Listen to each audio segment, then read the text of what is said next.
தேவைக்கே மகிமை உண்டாகட்டும். இதனால சபையில் கூடி வந்திருக்கிறவங்க ஒவ்வொருத்தரையும் இயேசு கிறிஸ்துவின் நாமத்தினால வாழ்த்துறேன். இந்த நாள் வந்திருக்கிறவங்க ஒவ்வொருத்தரையும் இயேசப்பா ஆசீர்வதிப்பாரே.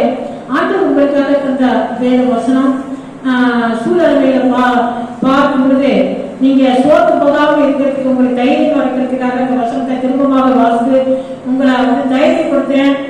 அந்த வசனங்கள் உங்களுக்கு பிரயோசனமாக இருக்கும். ஏன்னா வேத வசனம் ஒரு மனிதனை வாழ வைக்கிற வசனமாக இருக்கிறது. இந்த வசனத்துல ஜீவன் இருக்கிறது, ஆரோக்கியம் இருக்கிறது, விடுதலை இருக்கிறது, சமாதானம் இருக்கிறது. அதனால வேத வசனத்தை எவ்வளவு நீங்க காதனால கேட்கிறீங்களோ வாசிக்கிறீங்களோ அவ்வளவுதான் இதுல ஆசீர்வாதங்கள் அடங்கி இருக்கிறது. இது உங்களுக்கு ஒரு வழிகாட்டியாக, உங்களுக்கு ஒரு தூணாக இருக்கிறதுனா உங்க நான் வாசிக்க லூக்கா 13:24 வசனம் உங்க வாசிக்கிறேன்.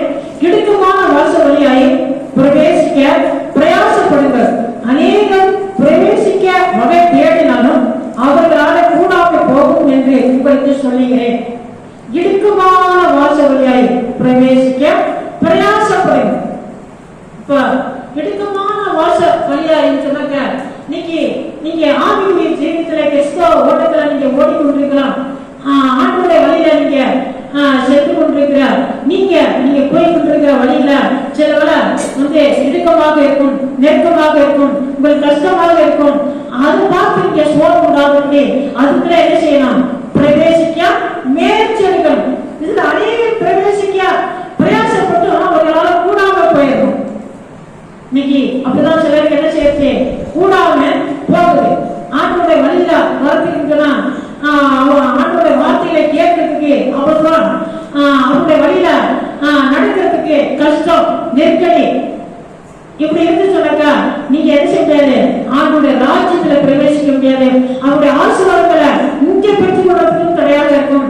அவருடைய ராஜ்யத்துல போய் நீங்க பெற்றுக் கொள்றதுக்கும் அது தடையாக இருக்குங்கிறத இந்த வசனம் நமக்கு காட்டி கொடுக்குது. ஏன் பிரவேசிக்க கூடாத பேச்சு. அடுத்து மத்தியிலேயே விதமா நம்ம வாசிக்கிறோம். பாருங்க, மத்திய 7:13 வருஷத்துலயே அந்த சொல்லப்பட்டிருக்கு. இடுக்கமான வாச வழியாய் பிரவேசிங்க. கேட்டுக்கு போகிற வாச விரிவும் வழி விசாலமா இருக்கிறது, அது வழியாய் பிரவேசிக்கிறவர்கள் அநேகர் அப்படின்னு சொல்லப்பட்டிருக்கு. அடுத்த வருஷம் கூட ஜீவனுக்கு போகிற வாச இடுக்கமும் வழி நெருக்கமா இருக்கிறது, அதை கண்டுபிடிக்கிறவர்கள் சிலர். அங்கே அந்த வருஷத்துல பார்த்தோம்னா நூற்கால பார்த்தா பிரவேசிக்கிறதுக்கு கூடாமல் போயிடுச்சு. அநேக பிரவேசிக்க முயற்சி கொடுத்து அதுல கூடாமல் போகுது. இதுலயே நம்ம பாக்குறோம், என்ன பாக்குறோம்னு சொன்னாக்கா ஜீவனுக்கு போற வாச எடுக்கவும் வழி நெருக்கமா இருக்கிறது, அதை கண்டுபிடிக்கிறவர்கள் சிலர். இப்ப வாச நெருக்கம் நெருக்கமா இருக்கிறதுனால ஆண்டுடைய வழிகளை நடக்கிறது, அவருடைய வசனங்களை கை கொண்டு நடக்கிறது, அவர்கிட்ட வாழ்க்கை கிறிஸ்தவ வாழ்க்கை ஆண்டுடைய வாழ்க்கையை இடுக்கும் நெருக்கமாக இருக்கிறதுனால என்ன செய்ய முடியுது? அதை கண்டுபிடிக்கிறவர்கள் சிலர் தான். இன்னைக்கு சபைக்கு எத்தனை பேர் தான் கொண்டிருக்கிறார்? சிலர் தான் வராங்க, சிலர் தான் ஆண்டோட பிள்ளையா இருக்கிறாங்க. அதுல என்ன அந்த சிலருக்கு என்ன வெட்டிக்கிறோமா, ஒடிச்சிக்கிறோமா, அரைச்சிக்கிறோமா, இப்பெல்லாம் என்ன செய்யுது? இன்னைக்கு கிறிஸ்தவ வாழ்க்கை இன்னைக்கு அப்படிதான் வாழ்க்கை கொண்டிருக்குது. அருமையானவர்களை நீங்க கேட்கிற இதை யாரா இருந்தாலும் சரி, கிறிஸ்தவ வாழ்க்கைங்கிறது ஜீவனுக்கு போற வாச வழி அது நெருக்கமா தான் இருக்கும். கேட்டுக்கு போற வாச அதே விசாலமா இருக்கும். கேட்டு போறதுன்னா என்ன? கெட்டு போறதுக்கு, அழிச்சு போறதுக்கு, நாசமா போறதுக்கு, அதே போல நரகத்துல போறதுக்கு என்ன செய்யணும்? விசாலமா இருக்கு. எந்த ஒரு கஷ்டமும் இருக்காது, எந்த ஒரு தடையும் இருக்காது. தான் இஷ்டத்துக்கு வாழலாம், தனக்கு விருப்பமானது போல செய்யலாம். யாரும் சொல்லி கொடுக்க கூடாது, யாரும் நெருக்கடி கொடுக்க கூடாது, வசத்தை பார்த்து வச்சு யாரும் சுற்றி காட்டி பேசக்கூடாது, சபை பார்த்து சொல்லிடக்கூடாது, வாசத்துக்கு வாழ்த்து சொல்லிடக்கூடாது, நீ ஜபம் சொல்லிடக்கூடாது, அதிகாலையில இருக்குன்னு சொல்லிடக்கூடாது, பைக்க வாசின்னு சொல்லிடக்கூடாது, நீ பரிசுத்தமா வாழ்த்து சொல்லிடக்கூடாது, பிடிக்காதன்னு சொல்லிடக்கூடாது, கெட்ட பழக்கம் செய்யாதுன்னு சொல்லக்கூடாது. இதெல்லாம் என்ன? இப்படிப்பட்ட பழக்க வழக்கங்கள் ஜீவனுக்கு போக முடியாது. இப்ப கேட்டு போறவங்க என்ன செய்யலாம்? இப்படிலாம் இஷ்டம் போல வாழணும், எந்த ஒரு கஷ்டம் இல்லாத அப்படி வாழணும், நோவாக வாழணும், தொட்டுக்க தொடச்சிட்டு வாழணும். இதெல்லாம் எங்க கொண்டு போய்விடு? கேட்டுக்கு கெட்டு போறது கொண்டு போய்விடும், அடுத்த நரகத்துல கொண்டு போய்விடும். ஏன் நரகம் சொல்லி எழுதுனா தயவு செய்து அருமையானவர்களை தேவையில்லை. நம்பியனால இது சொல்லாமலே இருக்க முடியாது. நாம இந்து குடும்பத்துல இருந்து வந்தவங்க,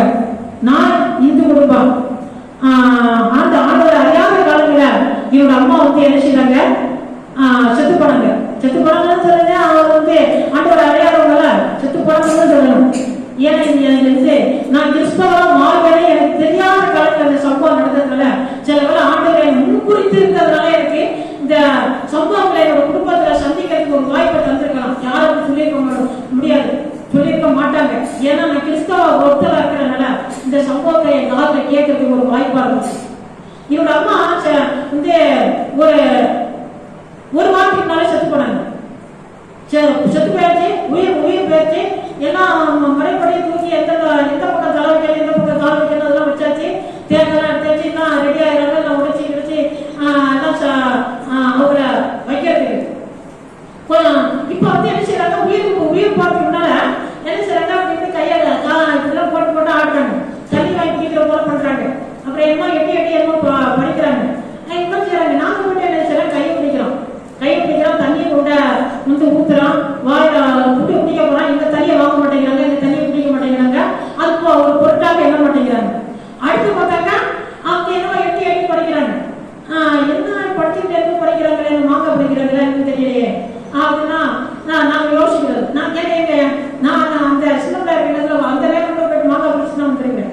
மாங்காய் கொண்டு கிடைக்கிற மாங்காய் பிடிச்சி அதை நினைப்பு இன்னும் அவங்க ஒரு நினைப்பா இருந்துச்சு. இப்போ இதெல்லாம் பண்றாங்க. அடுத்த ஒரு நேரத்தில் கண்ணு முடியாச்சு. கண்ணு முடியாச்சு. இப்போ வந்து ரெடியா கண்ணு தூக்கி எல்லாம் வச்சு எழுதுறாங்க. கொஞ்ச நேரத்தில் உங்க கண்ணு முடிச்சாச்சு. எப்படி இருக்கும், எல்லாருக்கும் ஒரு அதிர்ச்சி. இப்ப அடுத்து சொன்னாங்க, அப்ப நல்லா தெளிவாயிட்டாங்க, எழுந்து உட்காடுறாங்க. ஆனா அவங்க முடியாம கிடந்ததுதான். இப்ப வந்து என்ன செய்யறாங்க, முடிச்ச உடனே எழுந்து உட்காடுறாங்க. ஏன் என்னாச்சு, என்னம்மா ஆயிடுச்சு. எல்லாரும் கேட்கறாங்க, சொந்தக்காரங்க பக்கத்து வீட்டுக்காரங்க எல்லாரும் கூட்டம் முடிட்டாங்க, எல்லாம் நின்றுட்டு இருக்காங்க. என்ன ஏதுன்னு கேட்கறாங்க. அப்ப நான் மோட்சத்துக்கு போனேன். மோட்சத்துல என்ன செய்யுது, நம்ம சொந்தக்காரங்கலாம் இருக்கிறாங்க. வந்து என்ன காட்டு ஒரு தாத்தா அவங்க அப்பத்தா எல்லாம் இருக்கிறாங்க. அங்க எல்லாருமே சொந்தக்காரங்களாம் நிறைய பேர் இருக்கிறாங்க. அங்க என்ன செய்யுது, நெருப்பு எரிச்சுக்கிட்டு இருக்குது. நெருப்புன்னு சொன்னா அவங்க சொல்ற பார்த்தா ஆரம்பத்துல கொஞ்சம் நெருப்பு போலதான் சொல்றாங்க. ஆனா வந்து நான் கேள்விப்பட்டேன், புள்ளியக்காரங்க தரிசனங்களை பார்த்தவங்க சொல்றாங்க, அதாவது ஆரம்பத்துல பார்க்கும்போது கொஞ்சமா இருக்கும், அடுத்தடுத்து பார்க்கும்போது அது நிறைய இருக்கிற போல அதுக்கு சொல்றாங்க. இவங்க வந்து சொல்றாங்க நெருப்பு எரிச்சுக்கிட்டு இருக்குது. அங்க என்ன செய்யறாங்க, தண்ணி கொடுத்தாங்க. தண்ணியை வாங்கி குடிக்கிற தண்ணி அந்த பாத்திரம்லாம் நெருப்பு எரியுது, தண்ணிலாம் நெருப்பு எரியுது, குடிக்க முடியல. மரத்துல பழம்லாம் தொங்குது, அது போய் பறிக்க கூட எல்லாமே நெருப்பா இருக்குது. அப்புறம் வந்து உங்க தாத்தா உங்க அப்பாலாம் பார்த்து சொல்றாங்க, பிள்ளை சின்ன பிள்ளையா இருக்குது, நீ போ வீட்டுக்கு போ, கொஞ்சம் நாளைக்கு வரலாம்னு அனுப்பிவிட்டாங்க. ஒரு உருவம் பயங்கரமா இருக்கு, அந்த உருவம் ஒரு ஷாப் எனக்கு கொண்டாந்து சொல்லிட்டு போகுது. அவங்க இந்து எங்களுக்கு பைப்பை பத்தி அருணாங்க, எங்களுக்கு பைப்பை பத்தி என்னன்னு தெரியாது. நாங்க ஒரு இந்து கொடுப்போம், பூஜாரி ரொம்ப பயன்படுத்தி உள்ள கொடுப்பாங்க. கோயில்களை கட்டி அதை வந்து அதை பராமரிச்சு வாரத்துல 2 வேளை அதுக்கு வந்து பூஜை நடத்தி அங்கே ஆட்களை தேடி வர இடங்கள். எங்க வீட்டு வாசல வந்து வெள்ளிக்கிழமை செவ்வாய்க்கிழமை விபூதி வாங்கி பூச்சிக்கிட்டு போற குடும்பம். அப்ப அப்படிப்பட்ட குடும்பத்துல உள்ளவங்க எங்க அம்மா அப்படி சொல்றாங்க, எங்களுக்கு வேத வசனம் அப்படிலாம் இருக்குன்னு எங்களுக்கு தெரியாது. ஏன் இது சொல்லுவேன்னா, வாசை எடுக்கமா இருக்கு, கிறிஸ்தவ வாழ்க்கையை விட்டுறாது கேட்கிறேன், ஆண்டுடைய ஜீவியத்தை விட்டுறாது கேட்கிறேன், ஆண்டவரை விட்டுறாது கேட்கிறேன். ஆண்டோட வாழ்க்கை எடுக்கமா இருக்கிறதுனா ஆண்டவர் அந்த வேத வசனத்தை வாழ்ற வாழ்க்கையதான் லேசான வாழ்க்கை. இன்னும் நம்ம வந்து நம்மளாம் இந்துக்கள் இருந்தவங்க, ஞாயிற்றுல இருந்தவங்க, எத்தனை பண்டிகை வருஷம் கொண்டாடுறோம். பண்டிகை கொண்டாடுறதுக்கே கடனை உடனே வாங்கி வந்து அதிலே கடன் கொண்டவங்களா இருக்கிறாங்க நிறைய பேர். கஷ்டமான வழிதான் உலகத்துல வாழ்ற வாழ்க்கை. ஆனா கிறிஸ்தவ வாழ்க்கையில அவ்வளவு எடுக்கணும்னு சொல்ல முடியாது. ஆனாலும் அந்த கிறிஸ்தவ வாழ்க்கை கையா அதுக்காக 4 மணிக்கு சாப்பிடணும், கஷ்டமா தான் இருக்கும், வழி எடுக்கமா தான் இருக்குது. வேத வசனம் படிக்கிறதுக்கு வழி எடுக்கமா தான் இருக்குது. ஆதரவுக்கு தான் வந்து ஏதாவது ஊழியம் செய்யறதுக்கு எடுக்கமா தான் இருக்குது. அதுக்காக சொல்லுவாங்க. அதனால இந்த மொழிக்கு விட்டு விட்டுறாங்க. இது உங்களை வந்து என்ன செய்யும், நீங்க ஆண்டவருக்காக வாழ்ற வாழ்க்கை என்ன செய்யும், ஜீவனுக்கு கொண்டு போகும். சரி, இவங்க அப்படி சொல்லிட்டாங்க. பைபிள படிச்சதுக்கு பிறகுதான் நரகம் ஒண்ணு இருக்குது, அங்க அக்கினி எரியுதுங்கிறத நான் தெரிஞ்சுக்கிட்டேன். சரி, அதெல்லாம் போட்டோம் கவனிங்க, நான் தெரிஞ்சுக்கிட்டேன். சரி, அது போட்டோம். இப்போ ஒரு 3-4 வருஷத்துக்கு முன்னால உங்களுக்கு தெரியும், எங்க அக்கா வீட்டுக்காரர் இறந்துட்டாரு. எங்க அக்கா வீட்டுக்காரர் இறந்ததுக்கு அது வந்து ஞாயிற்றுக்கிழமை நல்லா போக முடியல, சரியா இருந்த அந்த சாவு நடந்துச்சு. இந்த ஊழியா இருக்கிறதுனால நல்லா போக முடியல. சேர்ந்துட்டு அந்த திங்கக்கிழமை புறப்பட்டு செவ்வாய்க்கிழமை போய் சேர்ந்தேன். அப்ப அங்கே போயிட்டு உட்காந்துருக்கிறேன். அப்போ அங்கே வந்து சொந்தக்காரங்க வரவங்களே எங்க அக்காட்ட விசாரிக்கிறாங்க, எப்படி செத்தாரு, என்ன எது சொன்னாரா பேசும்பொழுது அப்படின்னு விசாரிக்கிறாங்க. அப்ப எங்க அக்கா சொல்லிட்டு இருக்குது, உயிர் போற நேரத்துல உயிர் போகும்போது எங்களுக்கு தெரியாது. ஆனா கொஞ்ச நேரத்துக்கு மேல பிள்ளைகள்லாம் கூப்பிட்டாரு, பேரப்பிள்ளைகள் கூப்பிட்டாரு, மகன்லாம் கூப்பிட்டாரு. கூப்பிட்டு எல்லாரும் மூஞ்செல்லாம் தளர்ந்தாரு. பிள்ளை பேரப்பிள்ளைலாம் கூப்பிட்டு முத்தம் கொடுத்தாரு. ஆனா கண்ணீர் வடிச்சுக்கிட்டே இருக்குது. நாங்க உயிர் போது தெரியாது, எப்ப கூட ஏதோ செய்யறாருன்னு நாங்க நினைச்சுக்கலாம். ஆனா சரி கொஞ்ச நேரத்துல கண்ணு கூட இருந்தாலும் சொல்றாரா, முடிச்சுட்டாரு. முடிச்சுட்டு அப்படியா கண்ணுடி சொல்றாரா, தீ எரியுது, தீ எரியுது, சாம்பிராணி இல்ல, தீ எரியுது, சாம்பிராணி இல்ல. அருமையானவர்களே, தேவப்பிள்ளைகளே, தப்பி அந்த இடத்துல போயிடாதியா. கையெழுத்து கும்பிட கேட்கிறேன். நீங்க எப்படியாவது வழி எடுக்க இருந்தாலும் நெருக்கமா இருந்தாலும் சரி, கஷ்டமா இருந்தாலும் சரி, நீங்க ஜெபம் பண்ணுங்க. ஆண்டோட வழியை ஆண்டவரை பிடிச்சுப்பட்ட ஆண்டவரே வழி நடத்துன்னு சொல்லுங்க. ஆண்டவரே இடுக்கமான வழிநாள் பிரவேசித்து வந்துடுறதுக்கு இந்த ராஜ்யத்தை வளர்க்க உதவி செய்ய சொல்லி ஜெபம் பண்ணுங்க. ஆண்டவர்களை வழி நடத்துவார். நான் சொல்றேன். அப்ப எங்க அக்கா வீட்டுல பூஜாரி எப்போ வந்து அந்த கோயில்கள் இருந்து வழி அடிச்சு அர்ச்சனை பண்ணி தாம்பரத்தை கொண்டு வந்து எல்லாருமே வெளியில கொடுக்குறவர். எங்க அக்கா பிள்ளைகளும் அப்படிதான் இருக்கிறாங்க. நான் இன்னைக்கு அவங்க வீட்டுக்கு போனதுக்கு அவங்க வீட்டுல யாரும் சாப்பிட மாட்டேன். வெளியில இருந்துட்டு எல்லாம் ஏன் செய்யணும், கோயில உள்ள ரூபாய் எதாவது சாப்பிடுறியா, நான் சாப்பிட மாட்டேன். இப்ப இப்படிலாம் வந்து ஏச்சுது. அப்படி இருக்கிறவர அவர் சொல்றாரு, தீ எரியுது, சாம்பிராணி இல்ல, நெருப்பு இருக்குது, சாம்பிராணி போடுறது சாம்பிராணி இல்லைங்கிறாரு. அப்ப அவங்க எங்க அம்மா அப்படி சொன்னாங்க. இப்ப இவன் இப்படி சொல்றாங்க. எனக்கு மனசுல ஆகி போச்சு. ஓஹோ, எல்லாருமே ஒன்றும் பேசி சேர்த்துருப்பாங்க அப்படின்னு நினைச்சுக்கிட்டு நான் ஒண்ணுமே சொல்லல. அந்த இடத்துல அந்த இடத்துல நம்ம ஒண்ணு பேச வழி இருந்துட்டு நான் அமைதியா கேட்டு எடுத்துட்டு வந்துட்டேன். தயவு செய்து சொன்னேன், வழி நெருக்கமா இருந்தாலும் சரி, அது நெருக்கமா இருந்தாலும் சரி, ஆண்டோட வழியில நடந்து நீங்க அந்த என்ன செய்யலாம், தேவ ராஜ்யத்துக்கு போறதுக்கு முயற்சி எடுங்க. இது போல கஷ்டத்துல அறியாமலே தெரியாம வாழ்ற ஜனங்களுக்கு அன்பான வசனத்தை எடுத்துட்டு வருங்க.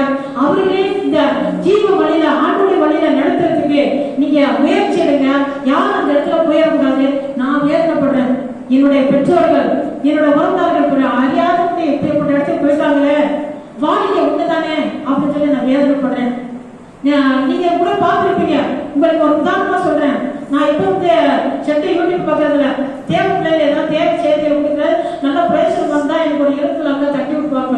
நேற்று இப்படி தனியா ஆண்டோட பிள்ளைகளை பார்த்துக்கிட்டே இருக்கிறேன். அதுல வந்து இந்த பொண்ணு அந்த நாய் இந்த பூனைகளை பார்த்துட்டு போகுது. ஒரு உருவம் வந்து அப்படியே விழுத்து வந்துட்டு விழுத்து கிடக்குது. இன்னொரு உருவம் அதுல இருந்து எழுப்பி போறதை பார்த்தேன். இது என்னன்னு பார்த்த உடனே அந்த கட்டை கீழே கிடக்குது, ஆத்மா எழுப்பி வெளியில போகுது. இப்படி ஒரு வாழ்க்கை, அந்த ஆத்மாவுக்கு ஒரு வாழ்க்கை இருக்குது. நீங்க நினைச்சிருக்கீங்க செத்துனா போச்சு, இன்னும் ஒண்ணுமே இல்ல, நான் கிறிஸ்தவ ஆண்டவரை ஏற்றுக்க முடியாது, வர முடியாது, இதெல்லாம் நீங்க நினைச்சு பின்வாங்கலாம். தயவு செய்து பின்வாங்காதே. எந்த இடத்துல உங்களை ஆண்டவர் நட்டாரோ அதே இடத்துல இருந்தாப்பதான் நீங்க வந்து ஆசீர்வாதம் எடுக்க முடியும்.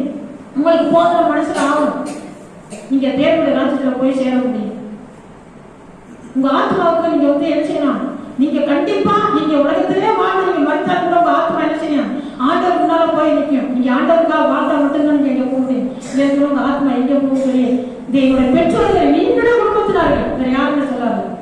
என் குடும்பத்துல நடந்ததுனால அதை சொல்லாம இருக்கவே முடியாது, சொல்லிதான் ஆகணும். அதனால என்ன செய்ய, நரகம் ஒண்ணு இருக்குது, பல்லவம் ஒண்ணு இருக்கு. கிறிஸ்துவ வாழ்க்கை எடுக்க வாழ்க்கை சொல்லி சோர்த்து போகாதியா, ஆண்டவரை பின்பற்றுங்க, ஆண்டவர்